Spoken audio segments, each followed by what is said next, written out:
Olá, sejam todos muito bem-vindos a mais um Clube do Hemograma. Aqui, toda semana, discutimos casos clínicos, discutimos diagnósticos baseados em hemograma. Para começar com isso, a gente sempre precisa ter uma noção de como é o hemograma normal e do que a gente vai olhar nessa infinidade de números do hemograma. Então, esse é um hemograma normal e a gente vai focar em 5 coisas, em 5 principais coisas que vão ser capazes de nos direcionar ao diagnóstico em mais de 90% dos casos. E o que são essas 5 coisinhas? Hemoglobina, VCM, segmentados, atenção, quantidade absoluta de segmentados, linfócitos e plaquetas.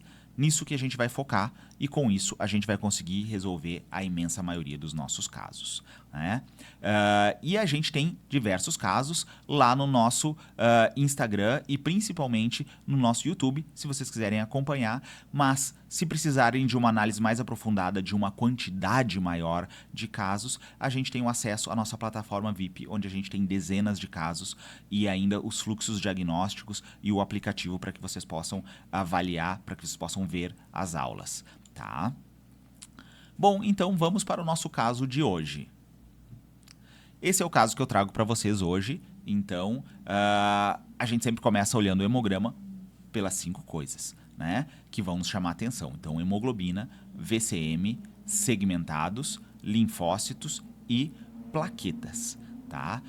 Vamos lá. Então, a gente tem uma hemoglobina de 20, um VCM de 93, segmentados de 3.400, ficou fora aqui da barrinha, linfócitos em 1.800 e plaquetas de 147 mil. Então, plaquetas estão normais, a gente considera normal acima de 140 ou 150 mil, a gente tem um pouquinho de diferença na literatura, o laboratório nos traz aqui 150 mil, mas 140 mil é suficiente para a normalidade.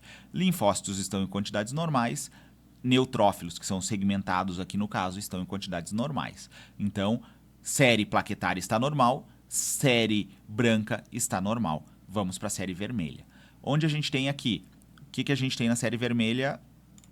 Temos uma hemoglobina de 20. E quanto que é o normal da hemoglobina? Isso é uma anemia leve, moderada ou severa? Isso não é uma anemia, né? O normal da hemoglobina, segundo a Organização Mundial de Saúde, é entre 12 e 16 para mulheres, entre 12,5 e 16,5 para homens. Portanto, aqui com 20 de hemoglobina, eu tenho um excesso de hemoglobina. Eu tenho como se fosse o contrário da anemia. Eu tenho uma poliglobulia, né? E aí, como é que eu vou investigar isso? Né? A anemia a gente sabe como investigar. E a poliglobulia? O que a gente vai fazer quando a gente se depara com esse paciente? Ainda a gente vai pensar no feedback da eritropoetina, né? Então, como é que se dá esse feedback? Esse feedback a gente vai ter as hemácias pegando oxigênio no pulmão e distribuindo por todo o organismo. O rim vai ter uma sensibilidade especial para esse transporte de oxigênio e para a quantidade de oxigênio que está chegando nele por conta da quantidade de hemácias. Se ele notar que tem uma redução, ele aumenta a quantidade de eritropoetina. Essa eritropoetina, chegando na medula óssea, na presença de ácido fólico, vitamina B12 e ferro, vai aumentar a produção de hemácias. De reticulócitos, na verdade, que acabarão se transformando em hemácias. Então, se eu tenho muita hemácia, eu tenho que pensar que em algum lugar aqui está acontecendo um problema. Seja que o rim está percebendo que está faltando oxigênio, o entendimento é que quando ele tem uma redução na quantidade de oxigênio, ele aumenta a eritropoetina, né? Pode ser que eu tenha hemácia suficiente, mas eu não tenha oxigênio suficiente chegando lá. E aí ele vai aumentar a quantidade de eritropoetina. E a medula óssea vai responder e vai produzir mais hemácias. Pode ser que eu tenha uma produção autônoma de eritropoetina, que não tem nada a ver com o rim, como um tumor produtor de eritropoetina. E aí isso vai aumentar a quantidade de produção na medula óssea. Ou pode ser que simplesmente que não tenha nenhuma ordem aqui, que o rim está vendo que tem bastante hemácia, reduziu a quantidade de eritropoetina para não produzir mais, para reduzir a produção, e mesmo assim a medula óssea está produzindo de forma autônoma essa quantidade de hemácias. É isso que eu tenho que entender, é isso que a gente vai ver aqui nesse fluxo de investigação da poliglobulia. Como eu investigo poliglobulia, primeiro eu vou pensar se eu tenho uma causa primária ou uma causa secundária. O que seria uma causa primária? Seria uma neoplasia lá da medula óssea, uma neoplasia mieloproliferativa. Mas antes, eu vou pensar nas causas secundárias. Que causas secundárias são essas? O que vai me ajudar a definir isso? A quantidade de eritropoetina. Vejam só aqui, ó, se eu tiver, por exemplo, uma doença pulmonar, tabagismo ou, por exemplo, aqueles jogadores de futebol que moram na altitude, o que eu tenho aqui? Eu tenho uma menor quantidade de oxigênio. Se eu tenho uma menor quantidade de oxigênio pela doença pulmonar, pelo tabagismo, por exemplo, o rim vai ser estimulado e vai aumentar a produção de eritropoetina. Então eu terei uma eritropoetina elevada. Outra causa secundária, tumor secretor de eritropoetina. O rim está tudo certo nele, mas ele está produzindo muita eritropoetina. Ou melhor, algum lugar está produzindo muita eritropoetina independente do rim. E aí eu vou produzir mais hemácias. Pode ser que eu tenha uma estenose de artéria renal, né? Então não chega a hemácias suficientes por conta da estenose da artéria, e aí eu também tenho um aumento na produção de eritropoetina e, em consequência, um aumento na produção de hemácias. Então isso tudo são causas secundárias. Assim como uso de testosterona, que é uma coisa extremamente comum hoje em dia, chegar no consultório um paciente com poliglobulia simplesmente pelo uso de testosterona. Né?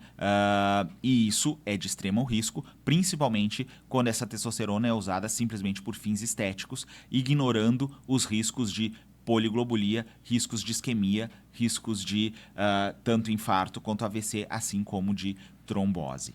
Né? Então, o que a gente vai fazer para nos ajudar? A gente precisa da história para saber se o paciente está usando testosterona, porque ela estimula diretamente a produção, o anabolismo, não só do músculo, mas também das células do sangue. E uma dosagem de eritropoetina para a gente seguir adiante nessa investigação. Nossa dosagem de eritropoetina, olha só, está elevada. Então, o que eu penso em uma dosagem de eritropoetina elevada? Eu penso que eu estou tendo uma causa secundária. Tem alguma coisa interferindo para que eu esteja uma produção maior de eritropoetina e uma produção, em consequência, maior de hemácias. Né? E a gente tem as causas das neoplasias mieloproliferativas, que são principalmente mais importantes quando a eritropoetina está baixa. Então, as neoplasias mieloproliferativas, a gente vai ter as Filadélfia positivo, que é a leucemia mieloide crônica, e a policitemia vera, principalmente, aqui.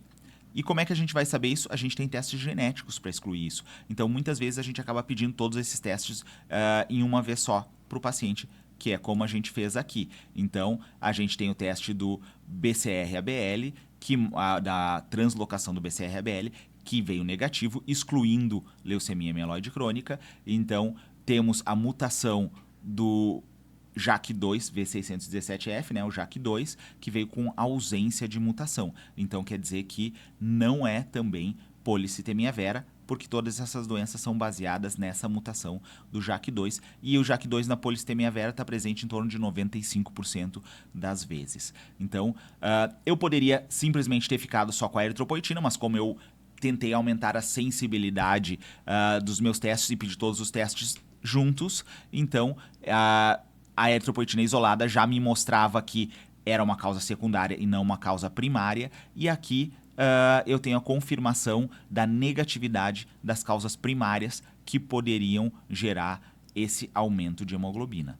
No final das contas, esse era um paciente que tinha uma apneia obstrutiva do sono e por isso era um paciente obeso com apneia obstrutiva do sono e com DPOC também, e por isso ele tinha essa poliglobulia. Então era uma poliglobulia secundária, iniciou o tratamento da apneia e redução de peso para tentar controlar essa quantidade de hemoglobina que o coloca em risco de fenômenos tromboembólicos. Não um risco tão alto quanto da policitemia vera por conta do JAK2, mas o simples fato de ter um hematócrito muito elevado já aumenta o risco de tromboses e já indica o uso de anticoagulantes, ou melhor, de antiagregantes. Então, pessoal, era esse o nosso caso que a gente tinha hoje para discutir um paciente com uma poliglobulia secundária. Tá? Até a próxima semana com mais um Clube do Hemograma, com mais uma discussão de diagnóstico baseado em hemograma.